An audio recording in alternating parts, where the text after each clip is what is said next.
Directly proportional হবে। আমি যদি বার করি তাহলে v কত হবে বল না, c বাই মিউ, মিউ এর জায়গায় কি বসাবো, mu naught plus mu two I. সহজ ল্যাঙ্গুয়েজে speed inversely proportional to I. কি রে? তাহলে এটাও হবে না। এটা কেন দিয়েছে? যাতে স্টুডেন্টরা ভুল করে, mu directly proportional to I দেখে ঠিক মেরে দিল। এটা পড়লোই না যেটা স্পিড দিয়েছে। তাহলে অ্যানসার হচ্ছে এই দুটোর মধ্যে। এবার টাকা বল, ইন্টেন্সিটি কোথায় ম্যাক্সিমাম বলে দেওয়া আছে। That intensity of a beam is decreasing with increasing radius. তাহলে রেডিয়াস যত বাড়বে, রেডিয়াস মানে কি, এই যে এই রকম, এগুলোই তো এর ফ্রন্ট। রেডিয়াস যত বাড়বে তত ইন্টেন্সিটি কমবে। তার মানে কোথায় ইন্টেন্সিটি সব থেকে বেশি? আমি বলতে পারি সেন্টারে। সেন্টারে যদি ইন্টেন্সিটি বেশি হয়, তাহলে আই ম্যাক্সিমাম সেন্টারে, তাহলে ভি কি হবে? মিনিমাম। মিনিমাম। তাহলে অন দা অ্যাক্সিস, অ্যাক্সিস মানেই তো আমরা সেন্টারটাকে বলতে পারি।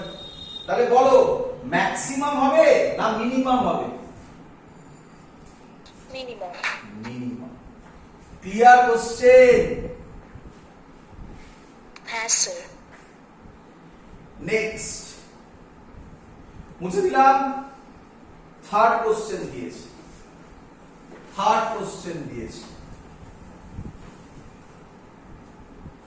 Third question, as the beam exerts the enters the medium, enters the medium, it will first option travel as a cylindrical beam, second option diverge, third option converge, last option diverge near the axis, and converge near the periphery,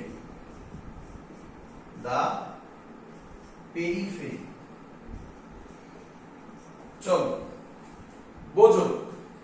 as the beam enters the medium it will বলে চারটে option. চলো কি রকম বিম ছিল? Parallel cylindrical বিম। মানে এরকম বলতে পারি, বলো। হ্যাঁ স্যার। কোনটা অ্যাক্সিস বরাবর যাচ্ছে? আমি বলতে পারি এটা হচ্ছে অ্যাক্সিস বরাবর, এইভাবে ধরেছি। এটাই তো অ্যাক্সিস বলে সিলিন্ডারের। কি রে? হ্যাঁ স্যার। ধরো এই পয়েন্টটা থেকে এবার ভাববো, তুমি এক্ষুনি করলে কার স্পিড বেশি, অ্যাক্সিসের না অ্যাক্সিসের থেকে দূরের গুলো? অ্যাক্সিসের। তাহলে টি টাইমে অ্যাক্সিস এখানে যাবে, এটা এখানে যাবে, এটা এখানে যাবে। বলো ক্লিয়ার কিনা? হ্যাঁ স্যার। এই পয়েন্টটা, এই পয়েন্টটা, এই পয়েন্টটা সবকটা টি টাইমেই গেছে। এই পয়েন্টটা, এই পয়েন্টটা, এই পয়েন্টটা কি সেম ফেজে? সেম ফেজে। সেম ফেজে মানে আমরা এখানে বলতে পারি, আচ্ছা এক মিনিট, আমাদের কি ছিল?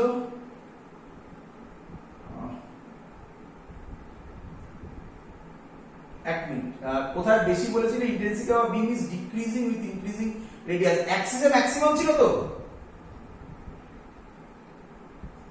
স্যার মিনিমাম ছিল।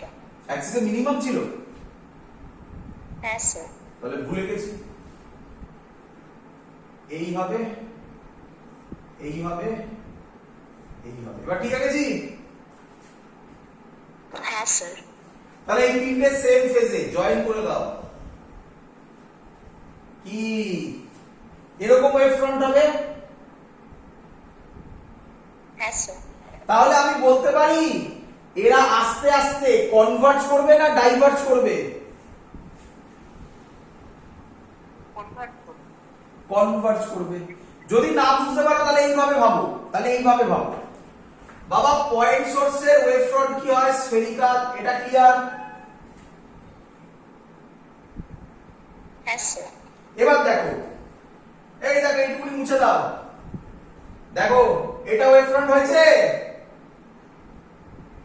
হ্যাঁ স্যার। তার মানে এখানে আলটিমেটলি এখানে একটা মিট করবে ওরা, তবেই তো পয়েন্ট সোর্সে আসবে। কি রে? হ্যাঁ স্যার। তার মানে এটা কি করবে? কনভার্জ করবে। তার মানে অ্যাকচুয়াল ছবিটা কি? অ্যাকচুয়াল ছবিটা এরকম হবে। দেখো বুঝলে কিনা? হ্যাঁ স্যার। এটা ফিল করার টেকনিক তোমাকে দেখালাম কিভাবে ভাববে, সিম্পল থিং। তাহলে অ্যানসার হলো কনভার্জ করবে। সবার ক্লিয়ার? হ্যাঁ স্যার।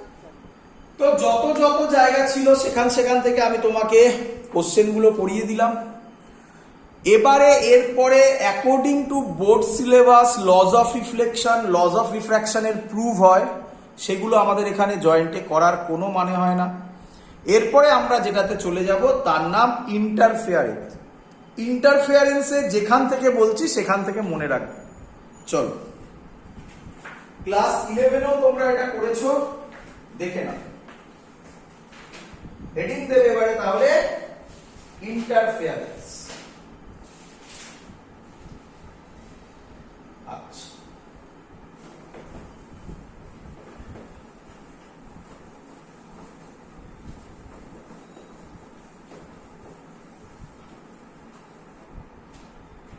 ইন্টারফেয়ারেন্সের কোশ্চেন কি কি আসবে? আচ্ছা, আগে কনসেপ্ট বোঝো।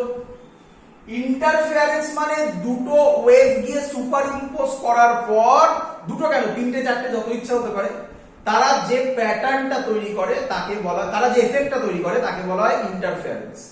আর যে প্যাটার্ন তৈরি করে তাকে বলা হয় ফ্রিঞ্জ। ক্লিয়ার? তো মানে কি ইন্টারফেয়ারেন্স মানে কি?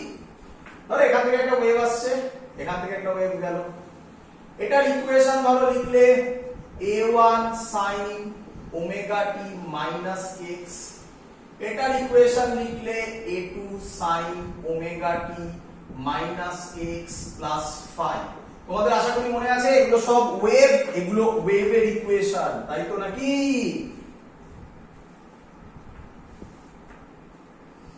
হ্যাঁ স্যার। তাহলে এর রেজাল্ট্যান্ট অ্যামপ্লিটিউড কি হবে সেটা মনে রাখবে। এখান থেকে শুরু, রেজাল্ট্যান্ট অ্যামপ্লিটিউড, এটা কি সাম হয়? ভেক্টর সাম। তাহলে y নেট হবে y1 প্লাস y2 ভেক্টর সাম। তাহলে অ্যামপ্লিটিউড হবে সিম্পল প্যারালেলোগ্রাম ল এর formula, root over a1 square plus a2 square plus 2a1 a2 cos phi। এগুলো মনে রাখবে, ভালো করে শিখে নাও কোনটার মানে কি। a1 মানে হচ্ছে ফার্স্ট ওয়েভের অ্যামপ্লিটিউড, a2 মানে হচ্ছে সেকেন্ড ওয়েভের অ্যামপ্লিটিউড, phi মানে হচ্ছে ফেজ ডিফারেন্স, বা এটাকে বলা হয় ইনিশিয়াল ফেজ ডিফারেন্স, যার নাম ইপক। ক্লিয়ার? হ্যাঁ স্যার। রুট যদি তুলি তাহলে এটাকে এরকম লিখবো। তাহলে এই দুটো মিট করার পর যেটা তৈরি হলো তার অ্যামপ্লিটিউড এটা। এই দুটো কি? এই দুটো হচ্ছে লাইট। আচ্ছা, লাইটের আমরা চোখ দিয়ে কি মেজার করতে পারি? ইন্টেন্সিটি না অ্যামপ্লিটিউড? লাইট কোথাও পড়ছে, তুমি দেখে বলতে পারবে এর ইন্টেন্সিটি বেশি, এর ইন্টেন্সিটি কম। অ্যামপ্লিটিউড মেজার করতে পারো কি? না স্যার। তাই আমরা ইন্টেন্সিটিতে যাচ্ছি। ইন্টেন্সিটির formula directly proportional to amplitude square. আচ্ছা, আরেকটা ইম্পর্টেন্ট কথা তোমাকে বলা হয়নি, এখানে দেখো অ্যামপ্লিটিউড a1, এখানে দেখো অ্যামপ্লিটিউড a2। কি রে? হ্যাঁ স্যার। অ্যামপ্লিটিউড সেমও হতে পারে, আমি তোমাকে করে দেখাবো। অ্যামপ্লিটিউড সেমও হতে পারে, একটা জিনিস হবে না সেম, আমি পরে বলছি। খুব ইম্পর্টেন্ট, কোশ্চেন এসছে ওখান থেকে। প্রত্যেকটা জায়গা সুন্দর করে বুঝবে যাতে একটা কোশ্চেনও বাদ না যায়। অ্যামপ্লিটিউড সেমও হতে পারে, a1 আর a2 সেমও হতে পারে। a1 a2 সেম হলে বসিয়ে দাও, a1 a2 বসিয়ে দাও, দেখো কি ফর্ম আসে। করব পরে করছি। আচ্ছা, তাহলে আমি এখান থেকে বলতে পারি i ডাইরেক্টলি প্রপোর্শনাল টু, যদি অ্যামপ্লিটিউড স্কয়ার হয় আমি এখান থেকে বলতে পারি i1 হবে k a1 স্কয়ার, এই k টা একটা কনস্ট্যান্ট, i2 হবে k a2 স্কয়ার, আর i রেজাল্ট্যান্ট হবে k ar এর স্কয়ার। বলো এটা ক্লিয়ার কিনা? প্রথম ওয়েভের অ্যামপ্লিটিউড a1, তাই i1 হয়েছে k1 square, directly proportional to a1 square, proportional sign উঠলো, একটা ইকুয়াল টু এলো। সিমিলারলি i2 ir করেছি। ক্লিয়ার? হ্যাঁ স্যার। বোথ সাইডে k মাল্টিপ্লাই করে দাও, তাহলে এটাকে লেখা যায় ir, এটাকে লেখা যায় i1, এটাকে লেখা যায় i2, 2a1 k a2, এটাকে কি লেখা যায় বোঝো? i1 i2 এখান থেকে কত হয় বলো? k square a1 square a2 square, root over i1 i2 কত হবে বলো? k a1 a2। দেখেছো?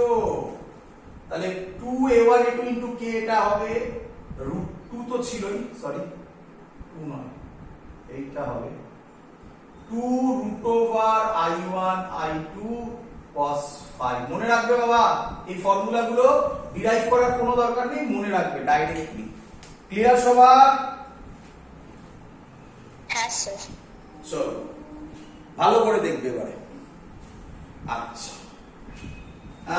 এবার কোশ্চেন হচ্ছে, যদি স্যার না হয়, যদি ইন্টেন্সিটি সেম না হয়, বা যেটা বললাম এক্ষুনি, যদি অ্যামপ্লিটিউড ডিফারেন্ট না হয়, সেম হয়, তাহলে কি হবে? তাহলে যে ফর্মুলাটা আমি করছি জয়েন্টে, বিশেষ করে আমি এক্ষুনি করাবো জয়েন্টে, এই লজিকটা দিয়ে বেশি কোশ্চেন দেয়। এই যেটা আমি এখন করাচ্ছি, সেম ধরে নিই, ভালো করে দেখবে। If i1 is equal to i2 is equal to i0, নাম দিলাম, ধরতেই পারি। আরে অ্যামপ্লিটিউড সেম হলে তো ইন্টেন্সিটিও সেম হবে, কি রে? হ্যাঁ স্যার। এখানে তাহলে i0 বসাবো, বল কত হবে? ir হবে i0 2i0 plus 2i0 square, মানে 2i0 cos 5। তাহলে ir হবে 2i0 কমন নে 1 প্লাস cos 5। আরে তোরা কেউ জানিস 1 প্লাস cos থিটার formula 2 cos square theta by 2? হ্যাঁ স্যার। তাহলে 2 cos স্কয়ার থিটা বাই 2 বললে 2 আর 2 এ 4 হবে, i0 cos স্কয়ার 5 বাই 2। খুব ইম্পর্টেন্ট ফর্মুলা বাবা, এটা মনে রাখো, এটা নয়, আমি সাইডে লিখে দিচ্ছি এখানে, এটা মনে রাখবে, এটা দিয়ে জয়েন্টে বেশি অঙ্ক দেয়। কিছু যদি না বলে দেয় তুমি এটা ধরতে পারো যে দুজনের ইন্টেন্সিটি সেম, খুব ইম্পর্টেন্ট। ক্লিয়ার? হ্যাঁ স্যার। এবার এত অবধি বোঝা গেছে সবার? হ্যাঁ স্যার।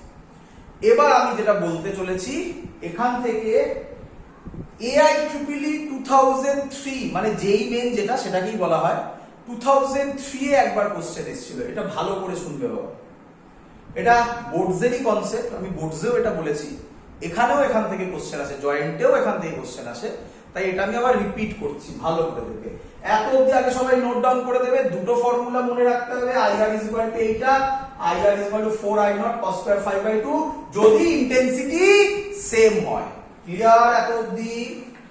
এবার তাহলে আমাদের, আবার আমি ব্যাক করছি আগের ছবিটাতে, তাহলে দেখা গেল ইন্টারফারেন্স হওয়ার জন্য অ্যামপ্লিটিউড সেম হওয়া অ্যামপ্লিটিউড ডিফারেন্ট হওয়া কম্পালসারি নয়। সেমও হতে পারে, ডিফারেন্টও হতে পারে, দুটোই করে দেখিয়েছি আমি। কোশ্চেন হচ্ছে এবার, আমাকে বলো প্রথম ওয়েভে যা আমি রেজাল্ট বার করবো সব জানা তোমাদের, কিন্তু একটু নতুন ভিউতে বলছি, বোর্ডসে যারা করেছো তারা একই জিনিস করেছো। বলো প্রথম ওয়েভে ফেজ কোনটা, কোনটাকে ফেজ বলে?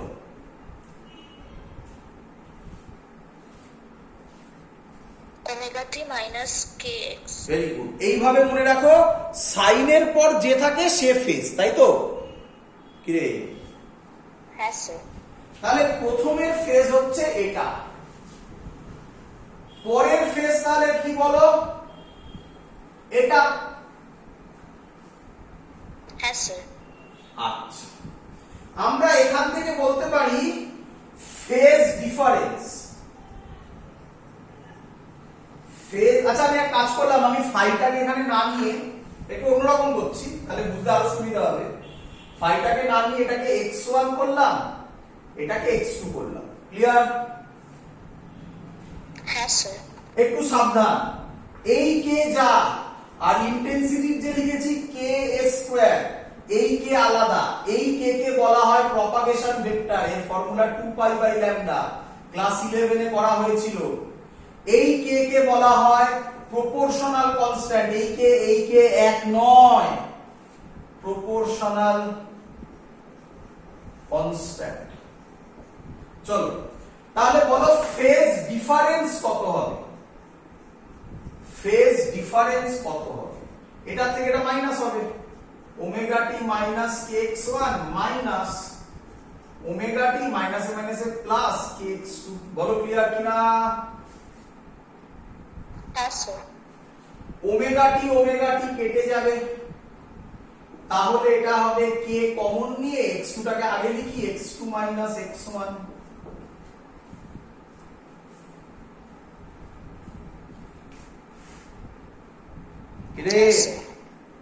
ক্লিয়ার? হ্যাঁ স্যার। স্যার এটাকে একটু ফিল দিন, এটা মানে কি বোঝাতে চাইছেন x2 x1? চলো দেখাচ্ছি, চিন্তার কিচ্ছু নেই। ধরো এই পয়েন্টে এসে মিট করবে, প্রথমটা থেকে ওয়েভ এলো এইভাবে, আর পরেরটা থেকে এটা হলো x1 এর জন্য, মানে y1, এটা y1, আর পরেরটা থেকে ওয়েভ এলো এখান থেকে। পরিষ্কার দেখে কি তুমি বুঝতে পারছো কে পি পয়েন্টে আসতে কে বেশি ডিসটেন্স কভার করেছে? y2। y2। আমি বলতে পারি এই যে ডিসটেন্সটা কভার করেছে এটা x1, কি রে? হ্যাঁ স্যার। আর এই ডিসটেন্সটা হচ্ছে x2, এটাই হচ্ছে x2 x1। বল বুঝলি কিনা? এখানে বোঝা যাচ্ছে না? না, এখানে তো ওয়েভ আকারে এঁকেছি, এটাই ক্লিয়ার একদম। হ্যাঁ স্যার। কোশ্চেন, নেক্সট কোশ্চেন ভালো করে শুনুন। x2 x1 কে 1 কে তাহলে কি আমি বলতে পারি পাথ ডিফারেন্স? কি রে? হ্যাঁ স্যার। ডেল্টা x দিয়ে ডিনোট করা হয়। ডেল্টা x কে কি বলা হয়? এবার চেনা চেনা লাগা উচিত, পাথ ডিফারেন্স। ক্লাস 11 এ ছিল। আচ্ছা, কে এর ফর্মুলা কি উপরে লেখা আছে? 2π/λ into delta x। Phase difference কে কেউ কেউ ফাই দিয়ে ডিনোট করে, অথবা কেউ কেউ ডেল্টা ফাই দিয়ে করে, যেটা ইচ্ছা তুমি করতে পারো। And this is the formula, relation between phase difference and path difference. Phase difference is equal to 2π/λ into path difference. বল ক্লিয়ার কিনা? হ্যাঁ স্যার।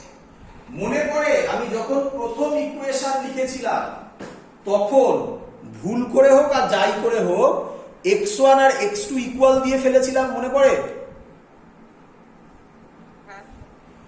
যদি x1 আর x2 ইকুয়াল হয়, যদি x1 আর x2 ইকুয়াল হয়, তাহলে আমাকে বল ডেল্টা ফাই কত হবে?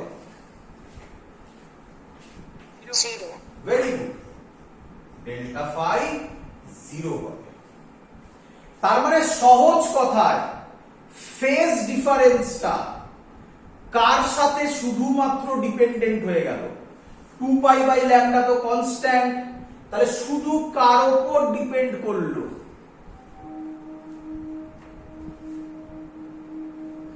ডেল্টা ফাই শুধু কার উপর ডিপেন্ড করলো? Path difference. পাথ ডিফারেন্সের। এই রকম সোর্সকে, সবার হয় না, যাদের হয় এরকম সোর্সকে বলা হয় কোহেরেন্ট সোর্স। কি source? Coherence. Coherent source. Repeat করছি, তাহলে লিখে দিচ্ছি আমি, যেই 2003 এর কোশ্চেন। কোহেরেন্ট সোর্স কি বলে লিখে দিচ্ছি, কোহেরেন্ট সোর্স। চিন্তা নেই, একদম ফিল দেবো। কোহেরেন্ট সোর্সের ডেফিনেশন হচ্ছে যার ফ্রিকোয়েন্সি, ভালো করে শুনলে এগুলো পরীক্ষায় আসা সব কোশ্চেন, ফ্রিকোয়েন্সি কনস্ট্যান্ট অর, একই কথা, ফ্রিকোয়েন্সি কনস্ট্যান্ট, আমি সব বলবো, কেন বলবো, সব বলবো, চিন্তা নেই। Frequency constant or phase difference, phase difference is zero or constant। বল বুঝলি কিনা? আচ্ছা, কার রেসপেক্টে? With respect to time. টাইমের রেসপেক্টে phase difference zero or constant, কারণ এখানে টাইমের কোনো প্যারামিটারই নেই। বল বুঝলি কিনা এত অবধি? এইটা বাদ দে, ফ্রিকোয়েন্সি কনস্ট্যান্টটা বাদ দে আপাতত, এটাই মেইন জায়গা যদিও। এটা বল এটুকুনি বুঝলি কিনা? Phase difference is zero or constant, বল বুঝলি কিনা? হ্যাঁ স্যার। এবার ফ্রিকোয়েন্সি কনস্ট্যান্ট, এটাই মেইন কথা, তোমরা এসব এটা ভুলে যেতে পারো। আচ্ছা, কথা হচ্ছে কেন বারবার স্যার ফেজ ডিফারেন্সের? ভালো করে শুনবি। ওয়েভ ফ্রন্ট, দুটো ওয়েভ, দুটো পয়েন্ট সেম ওয়েভ ফ্রন্ট হলে দুটো পয়েন্টকে কিসে থাকতে হবে? সেম ফেজে। হ্যাঁ, তার জন্য ফেজ নিয়ে বারবার কথা হচ্ছে। এইটা এই ফ্রিকোয়েন্সি কনস্ট্যান্ট হওয়া মানে এটা হবেই। দেখালাম আমি কিভাবে হলো। এবার কোশ্চেন হচ্ছে স্যার ফ্রিকোয়েন্সি কনস্ট্যান্টটা কোথায় হলো? দেখ, আচ্ছা, এই যে উপরে ইকুয়েশন লিখেছি, এর মধ্যে, এই যে উপরে ইকুয়েশন লিখেছি, এর মধ্যে কোথাও ফ্রিকোয়েন্সি দেখতে পাচ্ছিস? ওরে, ওমেগাটা হচ্ছে ফ্রিকোয়েন্সি, ওমেগাকে বলে অ্যাঙ্গুলার ফ্রিকোয়েন্সি, আর ওমেগার ফর্মুলা হচ্ছে 2 পাই n। n মানে হচ্ছে ফ্রিকোয়েন্সি। কি রে? হ্যাঁ স্যার। দেখ, প্রথম ওয়েভে ওমেগা যা, সেকেন্ড ওয়েভেরও ওমেগা সেম। ওমেগা যদি সেম হয়, ফ্রিকোয়েন্সিও সেম। তাই লিখেছি ফ্রিকোয়েন্সি কনস্ট্যান্ট। কোশ্চেন স্যার যদি ফ্রিকোয়েন্সি কনস্ট্যান্ট না হতো, তাহলে ভালো করে শোনো, কোহেরেন্ট সোর্স হতে গেলে ফ্রিকোয়েন্সি কনস্ট্যান্ট হতে হবে। ফ্রিকোয়েন্সি কনস্ট্যান্ট হওয়া মানে এটা হবেই। কিভাবে হলো তোমাকে সামনে দেখালাম। স্যার যদি ফ্রিকোয়েন্সি কনস্ট্যান্ট না হয় তাহলে কি হবে? করে দেখান একবার, চলো করে দেখান। আচ্ছা, তাহলে এটা হবে ওমেগা 1t, এটা হবে ওমেগা 2t, বলো বুঝলে কিনা?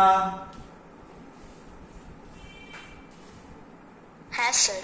বলো প্রথম ওয়েভের ফেজ কত? Omega 1t minus kx1, second ওয়েভের phase omega 2t minus kx2। তাহলে ফেজ ডিফারেন্স এবার কত হবে? Omega 1t minus kx1 minus omega 2t plus kx2। Clear সবার? এখান থেকে t কমন গিয়ে omega 1 minus omega 2 minus plus ধরো k কমন গিয়ে x2 মাইনাস x1। হ্যাঁ রে, এবার ফেজ ডিফারেন্স কার উপর ডিপেন্ড করছে? ওমেগার উপর। না না, ওমেগার উপর কেন? এই তো ওমেগা কি দাও? টাইমের উপর। আগেরটায় কার উপর ছিল? পাথের উপর। এবার টাইমের উপরও ডিপেন্ড করছে। তার মানে কি? তার মানে এখন যেখানে কনস্ট্রাকটিভ ইন্টারফারেন্স হবে, কনস্ট্রাকটিভ মানে হচ্ছে ব্রাইট, ম্যাক্সিমাম, যেখানে ম্যাক্সিমাম হবে খানিকক্ষণ বাদে সেখানে মিনিমাম হয়ে যেতে পারে। হ্যাঁ মানে স্যার। তাহলে সারাক্ষণ একটা পয়েন্টে তুই কি কোন ফ্রিঞ্জ দেখতে পাবি না বারবার চেঞ্জ হতে থাকবে? তাহলে তোর চোখে কিছুই ধরা পড়বে না, হ্যাঁ কি নয়? বুঝলি কিনা বল? হ্যাঁ স্যার হ্যাঁ আবার বলছি, এত অবধি ক্লিয়ার? এত অবধি? তাহলে যদি দেখা যাচ্ছে ফ্রিকোয়েন্সি ডিফারেন্ট হয় বা সহজ ল্যাঙ্গুয়েজে কোহেরেন্ট সোর্স না হয়, তাহলে যখন ইন্টারফেয়ারেন্স হবে, ইন্টারফেয়ারেন্স মানে কি? সুপারপোজ করা। যখন ইন্টারফেয়ারেন্স হবে, আরেকটা সহজে বোঝাই ইন্টারফেয়ারেন্স আরেকটা মানে কি, ভালো করে শুনুন। ধর আমার হাতের ফিঙ্গার গুলোর লেন্থ সব সেম, ভাব। তাহলে এটা এগুলো হচ্ছে সব A1 কি রে?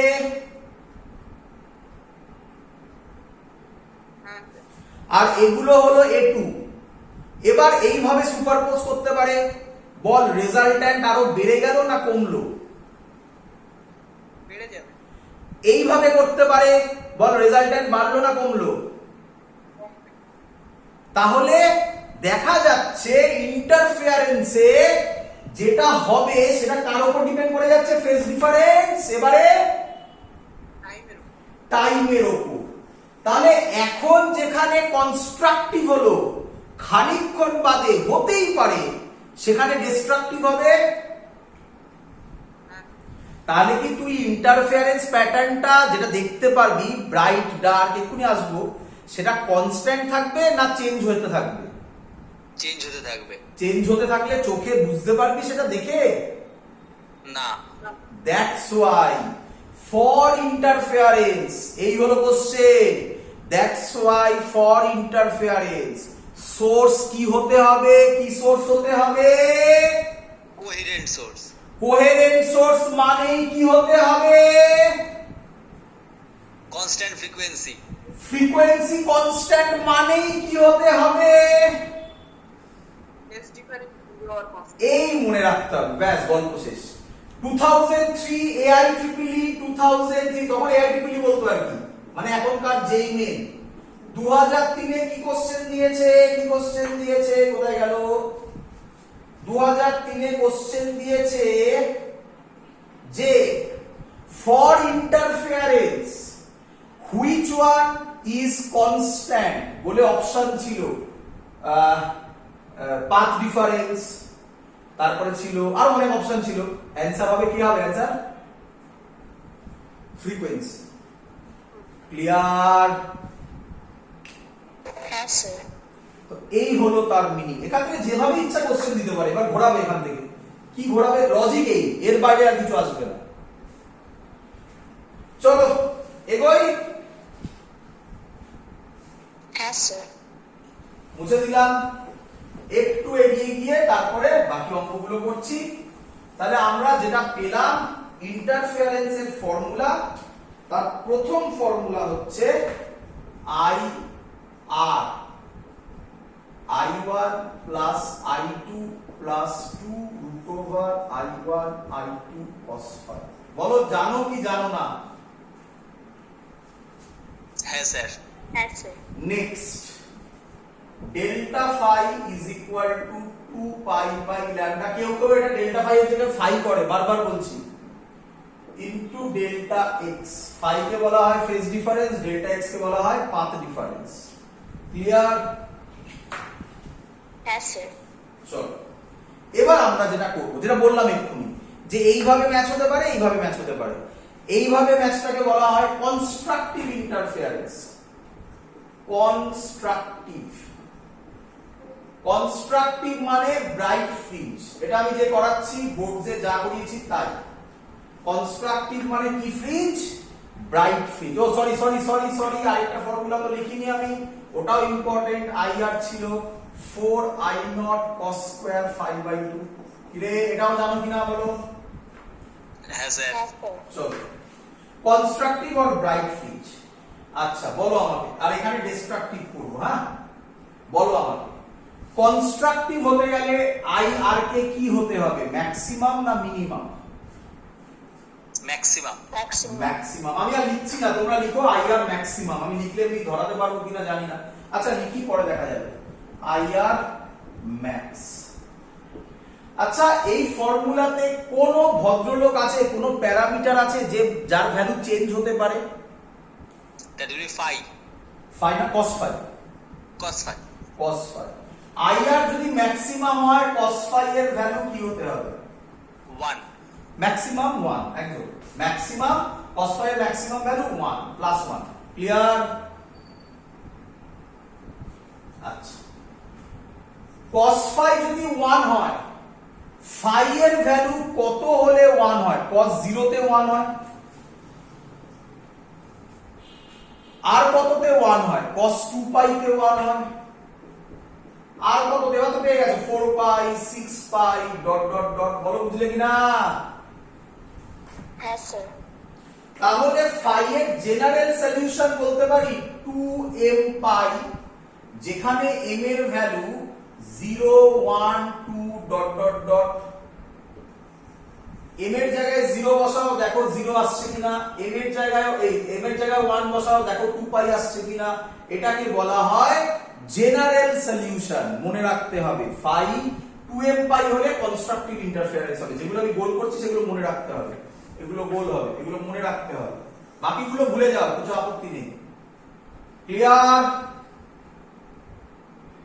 হ্যাঁ স্যার phi মানে আবার এই ফর্মুলা লিখতে পারি 2 pi by lambda into delta x is equal to 2m pi 2 pi কাটলো delta x এর ফর্মুলা m lambda তাহলে ফেজ ডিফারেন্স 2m pi অথবা path difference m lambda m এর ভ্যালু কত 0, 1, 2, ডট ডট ডট 0 বসালে delta x এর value হবে 0 1 বসালে ল্যামডা 2 বসালে 2 ল্যামডা 3 বসালে 3 ল্যামডা ডট ডট ডট তাহলে যখন যখন ওয়েভলেন্থে পাথ ডিফারেন্সের ভ্যালু ল্যামডা 2 ল্যামডা 0 3 ল্যামডা এরকম হতে থাকবে তখন তুমি ব্রাইট ফ্রিঞ্জ পাবে এটাকে ফ্রিঞ্জ বলে যে প্যাটার্নটা পাবো সেটাকে ফ্রিঞ্জ বলে চিন্তা নেই আবার বলবো ফ্রিঞ্জ মানে হয়েছে এতদিন হ্যাঁ স্যার চলো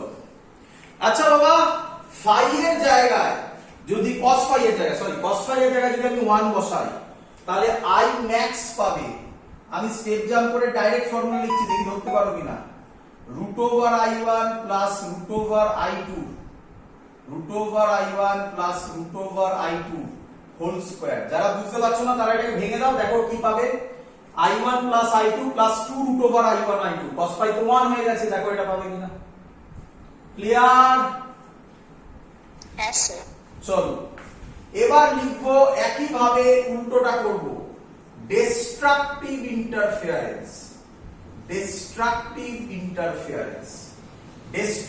ইন্টারফেয়ারেন্স হলে ডার্ক হলে IR